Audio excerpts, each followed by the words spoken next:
Hi everyone, my name is Robbie Raglis. I'm the Director of New World Immigration in Cape Town, South Africa, and I'm pretty excited today. I'm going to be sharing some information with you on civil engineering occupation and in terms of the demand being experienced abroad and how you as a civil engineer can make your way over to places like Canada or Australia, either on short-term work permits or on permanent residency visas. So if we have a look here, I'm just going to share my screen with you here. Sorry, let's get this open up here. So if we look and analyze the news reports coming out of Australia and Canada, it says one thing: engineers are in high demand. This one article reads on the left-hand side here, demand for engineers at its highest level in more than a decade. The second article as well, engineering job vacancies reach 10-year high. So there's no two ways about it. Economies are looking to be rebuilt after our COVID saga, and countries like Canada and Australia are looking abroad for skilled talent to come in and assist with that growth.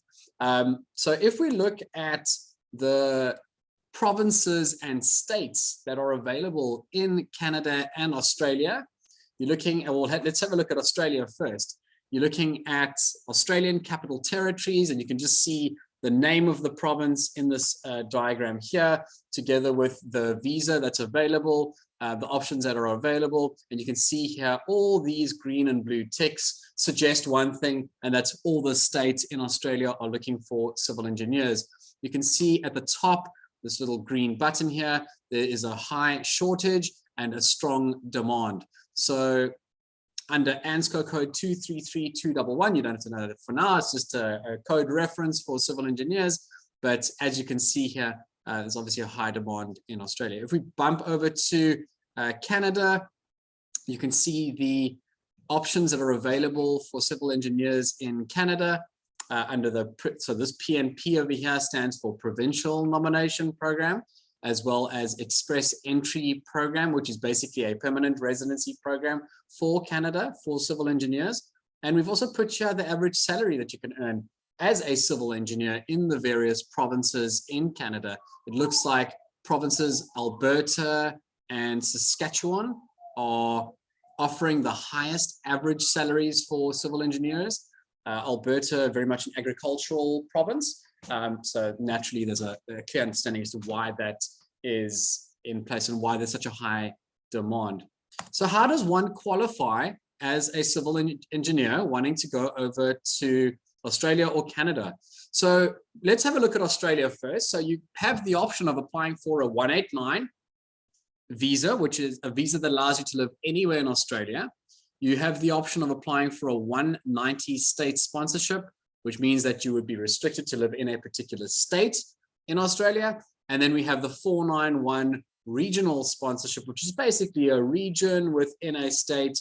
And naturally, the Australian government is wanting candidates to fill up the state or the regions on the peripheries of the major metropoles, because over the past 5 to 10 years, a lot of skilled candidates are making their way to the major metropoles, and there's a bit of a saturation event there. So there's a huge drive by the Australian government to entice applicants to stay in regions that are sitting on the periphery of those major metropoles. And that's basically the 491 visa, very, very popular visa. If you're looking at the points required, you need 65 points to get into Australia. That is made up of factors like your age, your qualifications, your work experience, your English language ability, and whether you've studied or worked in Australia. If you're looking to go over on a work permit to Australia, you would naturally need a job offer to qualify, and companies like ourselves, New World Immigration, can process that application within 2 to 4 months. If you're looking at moving over as a permanent resident to Australia, you're looking at anything from a year to 2 years to eventually get into the country. If you're looking at Canada, there's 2 options available. Well, actually 3. You've got your provincial nomination programs, you've got your express entry visa, application or programmed, and you can also apply for a work permit through a job offer. It's very similar to the 482 work permit. Just looking at the express entry scores, if you're scoring around the 440, 450, 460, you're going to be waiting probably more than a year to be approved. If you're scoring 470 and above, you can look forward to getting approved rather quickly.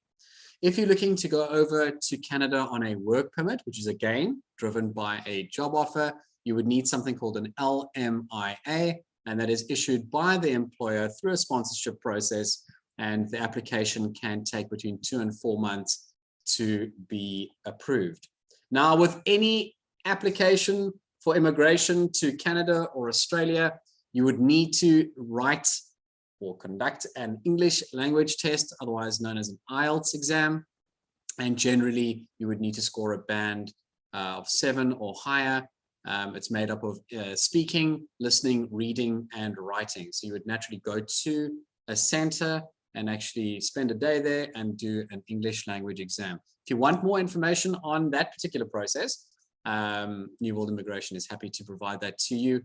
Just one more thing on that point, New World Immigration actually provides free tutoring if you want to make use of our services. So we will make sure that your English language levels are high enough to meet the benchmarks required in order to qualify for these programs. So what is the process like? So step 1 is always your skills assessment. What is a skills assessment? So these countries want to understand, Canada and Australia, they want to understand that you have the required skill set to perform the task in your occupation type. So with Australia, we use Engineers Australia to get your skills assessments approved. And for Canada, we use WES, which is World Education Services. You're looking at a processing time for Australia through Engineers Australia. You're looking at about between 2 and 4 months to be approved. And with regards to WES in Canada, I would say anything from 2 to 4 weeks. So this diagram is basically the permanent residency stages explained for both Australia and Canada. You will see the similarities between the two. So Australia and Canada, both of them start with a skills assessment process. This is the Achilles heel of immigration abroad. You need to get your skills assessment done. If we look at Australia, what follows a skills assessment is a state or regional lodgement, which means that once your skills assessment's been approved, we would then approach a state or a region within Australia and request an invitation from them through an expression of interest application. Once we get an invite from a particular state or a region, we then move on and lodge your permanent residency visa application. And then ultimately after that, you could look forward to being approved. If we look at Canada, again, starts off with the skills assessment. We then complete that process together with an English language exam, and we lodge your application into what's called the express entry pool. Once you get selected from the pool, you get issued with what's called an invitation to apply, followed with an application made to the High Commissions for your visa to travel to that country. Guys, if you want to get started with your application as a civil engineer, please visit our website, www.nwrvisas.com, or you can email me at robbie@nwrvisas.com, and we will be sure to help you out. Thanks so much for listening, and yeah, looking forward to getting your assessment done through our company and ultimately helping you get to either Australia and Canada. Have a wonderful day.